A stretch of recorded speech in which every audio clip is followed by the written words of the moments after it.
Salam penuh damai saudara-saudara semuanya. Kita bertemu kembali di dalam channel Kabar-Kabar Baik. Dan kita akan melanjutkan perbincangan kita mengenai kelanjutan dari yang kemarin ya, tentang manusia, tentang sejarah manusia, dimana kemarin kita belajar tentang 10 generasi pertama dari Adam sampai Nuh ya, dimana pada zaman Nuh terjadi air bah yang begitu besar yang belum pernah ada sebelumnya dan tidak pernah terjadi lagi setelahnya, karena pada waktu air bah selesai, Allah Yahweh atau Allah Yehwah membuat perjanjian dengan Nuh. Iya,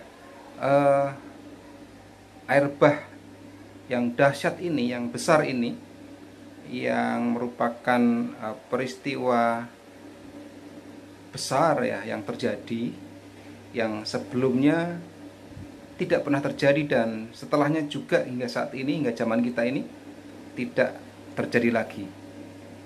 Nah, saudara-saudara yang saya cintai, yang saya kasih dalam persaudaraan kita ya, untuk saudara-saudara yang sudah percaya kepada Alkitab, ini adalah hal yang biasa tentunya, artinya hal yang sudah dipercaya, yang sudah pernah dibaca atau didengar kisahnya atau dikotbahkan. Tetapi untuk teman-teman, untuk saudara-saudara yang lain yang belum percaya Alkitab sebagai kebenaran firman Allah, saya mau sampaikan setidaknya teman-teman meyakini bahwa Alkitab ini adalah catatan sejarah yang benar adanya.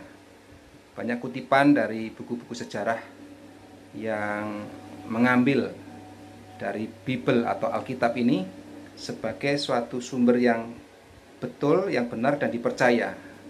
Sebaliknya ada kisah-kisah, ada catatan-catatan, ada sejarah yang ditulis sebagai buku-buku yang lain yang juga sebagian dibenarkan ya oleh Alkitab sebagai hal yang benar, sebagai catatan sejarah ya, terutama kalau kita nanti belajar di dalam kitab Samuel dan kitab Raja-Raja, utamanya di kitab Raja-Raja ya, kita akan menemukan bahwa ada catatan lain, sejarah lain yang berisi tentang sejarah tetapi bukan firman Allah. Nah, Alkitab, catatan yang kita akan pelajari ini adalah firman Allah. Jadi ada catatan sejarah yang faktual waktu itu gitu ya.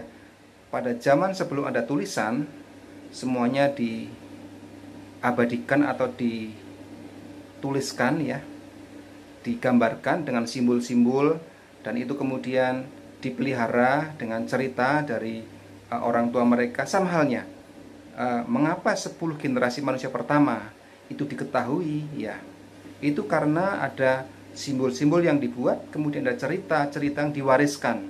Nah, warisan ini tentu saja diberikan kepada semua anak-anak yang ada bersama-sama dengan orang tuanya.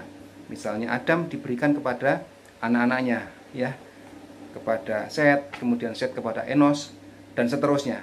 Dan tidak hanya nama-nama ini saja yang mendengar cerita itu tentunya, tetapi tidak semua bisa memelihara sedemikian rupa sehingga cerita itu tetap terpelihara dengan benar. Ini luar biasa. Jadi saudara-saudara, teman-teman jangan berpikir bahwa manusia itu semua sama seperti Anda ya. Sebaliknya juga saya berpikir bahwa tidak semua orang itu sama seperti saya. Tidak semua orang itu sama seperti Anda. Tetapi ada orang-orang tertentu, orang-orang yang memang bisa dipercaya ya untuk memelihara sedemikian rupa sehingga cerita, sehingga kisah itu bisa terpelihara turun-temurun, tidak ditambahi, tidak dikurangi. Seringkali kalau kita mendapatkan titipan kata-kata ya, banyak bertambahnya, banyak ditambah-tambahi ya, cerita itu seringkali ditambah-tambahi. Tetapi kalau kita dititipin uang ya bisa jadi itu berkurang. Tapi kalau cerita itu banyak, umumnya orang akan menambahi cerita. Ya, apalagi jikalau orang mendengar cerita dari orang lain kemudian ingin menceritakan lagi, biasanya itu ditambah-tambahi dengan versi kita gitu ya. Terjadilah gosip dan seterusnya. Tetapi ini berbeda sekali. Cerita ini dipelihara sedemikian rupa sehingga turun-temurun, dan itu menjadi kesaksian sampai kepada zaman kita. Puji Tuhan. Nah, pada zaman Nuh ini terjadi banjir yang begitu besar. Kisah ini, hikayat ini juga ada di legenda rakyat Sumeria, ya, dan juga cerita di berbagai bangsa-bangsa yang lain. Tetapi cerita ini ditulis di dalam Alkitab. Luar biasa. Karena itu, jikalau Anda mungkin pernah mendengar cerita dari orang lain ya, yang bukan sumbernya Alkitab, bisa jadi itu benar sebagian, tetapi seluruh kebenaran cerita itu ada di dalam Alkitab. Alkitab yang sudah lebih dulu ada dibanding kitab yang lain ya. Tentu berkaitan dengan cerita Nuh ini. Kalau ada cerita Nuh, berarti kitab lain itu yang kemudian adanya atau kemudian dibuatnya itu ada kemungkinan besar menjiplak dari Alkitab yang sudah lebih dulu ada. Nah, saudara-saudara yang dikasihi, yang saya juga sayangi dan cintai, mari kita akan melihat betapa Allah mengasihi manusia, tetapi Allah juga menghukum manusia yang berdosa. Pada zaman Nuh waktu itu, ada banyak orang yang sudah berdosa sedemikian, yang sudah jahat, ya, yang sudah membuat, dalam tanda kutip, bahasa manusia, Allah menyesal. Ya, tentu ini bahasa manusia yang kita bisa pahami ya. Allah menyesal. Sampai pada akhirnya Allah memutuskan untuk menghukum dunia ini, menghukum bumi ini, dengan melenyapkan segala yang hidup yang ada di muka bumi, dengan mendatangkan air bah. Namun ada satu keluarga yang benar.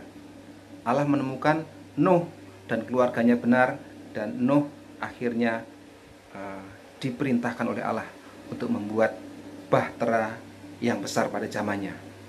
Saya begitu percaya, begitu yakin bahwa pada zaman itu juga ada ya orang yang hidup di laut sebagai, atau di pantai ya maksudnya ya, sebagai nelayan gitu. Mereka pasti juga punya kapal-kapal yang biasa digunakan untuk melaut. Tetapi kapal yang sedemikian besar, bisa jadi itu adalah satu-satunya pada zamannya yang dibuat oleh Nuh, bukan di pantai, bukan di tepi laut, tetapi di atas gunung. Nah, Allah perintahkan sedemikian detailnya kepada Nuh untuk membuat kapal itu. Saya akan sedikit kutip ya di dalam Alkitab yang adalah catatan sejarah, yang adalah firman Allah ini.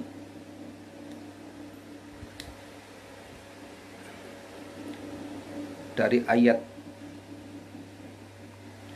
yang ke-9, mungkin kita akan baca ya. Teman-teman bisa menyimak, mendengarkan, ataupun mungkin juga melihat di Alkitab. Kalau teman-teman punya Alkitab bisa dibuka, kalau teman-teman tidak punya Alkitab bisa menyimak dan mendengarkannya. Kejadian pasal 6 ayat 9 dan seterusnya. Inilah riwayat Nuh. Nuh adalah seorang yang benar dan tidak bercela di antara orang-orang sezamannya, dan Nuh itu hidup bergaul dengan Allah.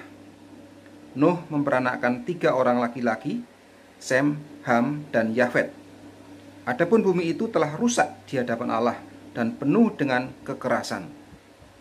Allah menilik bumi itu, dan sungguhlah rusak benar, sebab semua manusia menjalankan hidup yang rusak di bumi.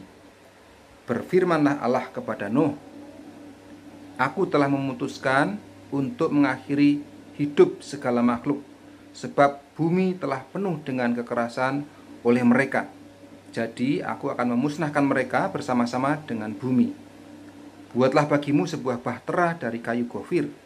Bahtera itu harus kau buat berpetak-petak, dan harus kau tutup dengan pakal dari luar dan dari dalam. Beginilah engkau harus membuat bahtera itu: 300 hasta panjangnya, 50 hasta lebarnya, dan 30 hasta tingginya. Buatlah atap pada bahtera itu, dan selesaikanlah bahtera itu sampai sehasta dari atas, dan pasanglah pintunya pada lambungnya. Buatlah bahtera itu bertingkat bawah, tengah, dan atas. Sebab sesungguhnya aku akan mendatangkan air bah meliputi bumi untuk memusnahkan segala yang hidup dan bernyawa di kolong langit. Segala yang ada di bumi akan mati binasa. Tetapi dengan engkau aku akan mengadakan perjanjianku, dan engkau akan masuk ke dalam bahtera itu, engkau bersama-sama dengan anak-anakmu dan istrimu dan istri anak-anakmu. Dan dari segala yang hidup, dari segala makhluk, dari semuanya haruslah engkau bawa satu pasang ke dalam bahtera itu, supaya terpelihara hidupnya bersama-sama dengan engkau. Jantan dan betina harus kau bawa. Dari segala jenis burung dan dari segala jenis hewan, dari segala jenis binatang melata di muka bumi, dari semuanya itu harus datang satu pasang kepadamu, supaya terpelihara hidupnya. Dan engkau bawalah bagimu segala apa yang dapat dimakan, kumpulkanlah itu padamu untuk menjadi makanan bagimu dan bagi mereka. Lalu Nuh melakukan semuanya itu tepat seperti yang diperintahkan Allah kepadanya. Demikianlah dilakukannya. Nah, saudara, ada detail kapal yang dibuat oleh Nuh, ukuran-ukurannya. Kemudian saya mencoba untuk menghitungnya di dalam satuan meter. Ternyata panjangnya 300 hasta, itu sama dengan 135 meter. Kemudian 50 hasta lebarnya, itu sama dengan 22,5 meter. Dan 30 hasta tingginya, itu sama dengan 13,5 meter. Luar biasa. Allah memerintahkan dan membimbing Nuh sedemikian rupa, sehingga Nuh membuat kapal dengan bimbingan dan detail yang dari Tuhan. Dan tentu saja itu membutuhkan waktu, ya, tenaga. Nuh bersama dengan ketiga anak laki-lakinya, Sem, Ham, dan Yafet, membuat kapal itu hingga selesai. Dan kemudian setelah selesai, sesuai dengan perhitungannya, sesuai dengan rencana Tuhan, datanglah air bah yang besar dan dahsyat itu. Nah, di sini apakah teman-teman, saudara-saudara masih meragukan Alkitab adalah firman Allah, adalah sejarah suci yang ditulis oleh orang-orang yang diilhami oleh Allah, yang dipelihara sendiri oleh Roh Kudus, sehingga Alkitab ini adalah benar? Iya dan amin. Berharap saudara-saudara semua, terlebih untuk yang belum mempercayai Alkitab sebagai firman Allah, akan mendapatkan terang Roh Kudus untuk hati dan pikiran Anda, sehingga Anda mempercayainya. Sampai di sini dulu, dan akan saya lanjutkan berkaitan dengan Nuh, sebab ini adalah sebuah kabar baik untuk Anda semua. Terima kasih sudah menyimak. Jangan lupa untuk subscribe, like, beri komen, dan klik loncengnya. Tuhan memberkati. God bless you.